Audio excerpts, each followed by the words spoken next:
Hello friends, welcome in my learn more subscriber channel. दोस्तों, आज हम आपसे डिस्कस करने जा रहे हैं एक वेरी इंटरेस्टिंग चीज़ के बारे में।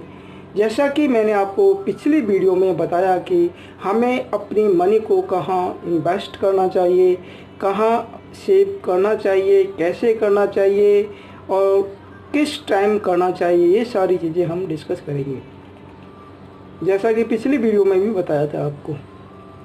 हेलो फ्रेंड्स, अगर आपने चैनल सब्सक्राइब नहीं किया तो चैनल सब्सक्राइब जरूर कर लीजिए, जिससे आपको लगातार आने वाली नोटिफिकेशन आपको लगातार मिलती रहे और कंटिन्यू इस वीडियो में आप बने रहे। अब हम डिस्कस करते हैं हमें अपनी मनी कहाँ इन्वेस्ट करनी चाहिए। दोस्तों, ये वेरी इम्पोर्टेंट चीज़ होती है, हमें अपनी मनी को कहाँ इन्वेस्ट करना चाहिए। मैं आपको बता देता हूँ। आप अपनी मनी को एज ए म्यूचुअल फंड में इन्वेस्ट कर सकते हो और स्टॉक शेयर्स में भी कर सकते हो, लेकिन थोड़ी उसमें रिस्क ज़्यादा होती है। अपनी मनी को इन्वेस्ट एज ए लमसम भी कर सकते हो, एज ए SIP भी कर सकते हो।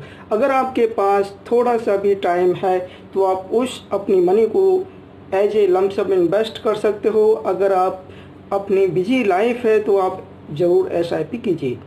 लेकिन दोस्तों, मैं आपको एक चीज़ क्लियर कर देता हूँ, SIP करते हैं लेकिन उसकी एक डेट भी बहुत वेरी इम्पोर्टेंट होती है। मैं आपको बता देता हूँ, SIP करने के लिए हमें कौन सी डेट, सूटेबल डेट सेलेक्ट करनी चाहिए, ये सारी चीज़ मैं आपको बता देता हूँ। एक्चुअली क्या है, जो एक्सपायरी होती है स्टॉक्स एंड म्यूचुअल फंड्स में, जो एक्सपायरी होती है उससे पहले आपको इन्वेस्ट करना चाहिए। अप्रोक्सीमेट मान के चलते हो आप 25, 28, 30 के अप्रोक्सीमेट आप अपनी मनी को इन्वेस्ट कर सकते हो। अब डिस्कस करते हैं कि म्यूचुअल फंड में आपको एज ए डायरेक्टली इन्वेस्ट करना चाहिए या किसी इन्वेस्टर या किसी फंड मैनेजर के थ्रू इन्वेस्ट करना चाहिए। दोस्तों, मेरा यही सजेशन है कि आप डायरेक्टली इन्वेस्ट करो और अपने पोर्टफोलियो का अपना प्लान करो। हेलो फ्रेंड्स, मैं आपको बता देता हूँ कौन कौन से म्यूचुअल फंड्स हमें लेने चाहिए और कौन कौन से नहीं लेनी चाहिए, ये सारी चीज़ हम डिस्कस करते हैं। म्यूचुअल फंड के बारे में आपको बताता हूँ। म्यूचुअल फंड्स में थ्री कैटेगरी होती है, small cap fund, large cap fund, mid cap fund और कुछ डेब्ट फंड होते हैं, लेकिन अभी डेब्ट फंड का मार्केट में थोड़ा सिनेरियो कम है। अब हम मल्टी कैप फंड की बात करते हैं। मल्टी कैप फंड में सबसे बेस्ट और टॉप सेलेक्टेड म्यूचुअल फंड्स कौन कौन से हैं, मैं आपको बता देता हूँ। Motilal Oswal multi cap 35 fund is very important for you in today's scenario. बहुत अच्छा परफॉर्म कर रहा है, अच्छा रिटर्न दे रहा है। सेकंड है Kotak standard multi cap fund, यह भी बहुत अच्छा है और it is suitable for you. तो ये दो फंडों में से आप कोई भी फंड आप सेलेक्ट कर सकते हो, कोई भी आप फंड आप चूज कर सकते हो। सेकंड चलते हैं हम large cap fund. Large cap fund में एक्सिस ब्लू चिप फंड सबसे बहुत टॉप मोस्ट फंड है और अच्छा परफॉर्म कर रहा है, अच्छा रिटर्न है इसका, इसलिए।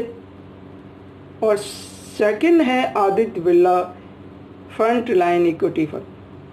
इन दोनों फंडों में से आप कोई भी फंड अपने पोर्टफोलियो में ले सकते हो और मेरा सजेशन ये है कि आप अपने हिसाब से भी आप इनको सेलेक्ट कर सकते हो। अगर आपको सूटेबल नहीं लगते हैं, कोई प्रॉब्लम नहीं। थर्ड कैटेगरी में हम चलते हैं multi cap mid cap fund के बारे में। कोटक इमर्जिंग इक्विटी फंड, ये बहुत अच्छा फंड है। सेकंड है एक्सिस मिड कैप फंड, ये भी बहुत अच्छा फंड है। दोनों फंडों में से कोई भी फंड अपने पोर्टफोलियो में आप ले सकते हो। अब हम एक फंड के बारे में और आपसे बताता हूँ। मेरा ऐसे emerging blue chip fund is very top most selected fund. अगर आप और भी फंड लेना चाहते हो तो आपको मैं बता देता हूँ। कॉन्ट्रा फंड में है इन्वेस्को इंडिया कॉन्ट्रा, और लार्ज कैप फंड में है Parag Parikh long term equity fund.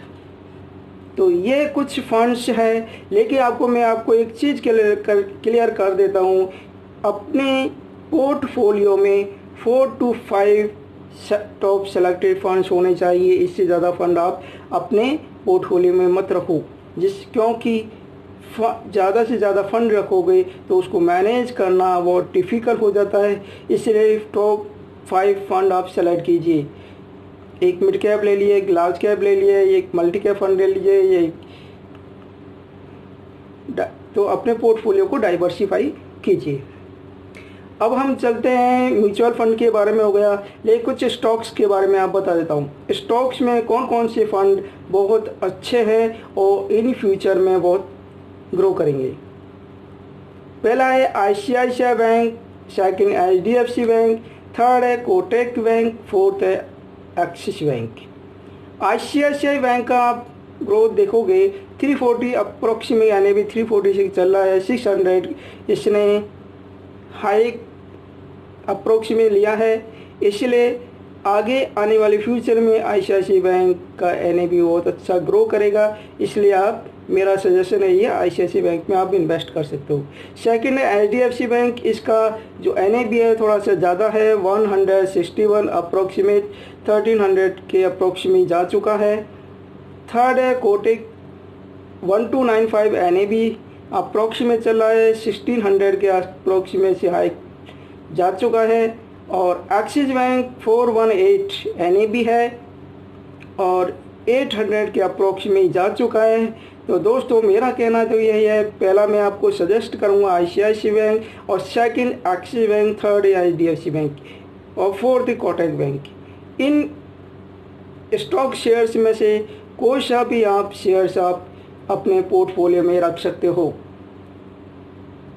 दोस्तों अगर आपने चैनल सब्सक्राइब नहीं किया तो चैनल सब्सक्राइब कर लीजिए, और कोई भी आपका सजेशंस हो, कोई भी प्रॉब्लम्स हो, आप अपने कमेंट्स में लिख सकते हो।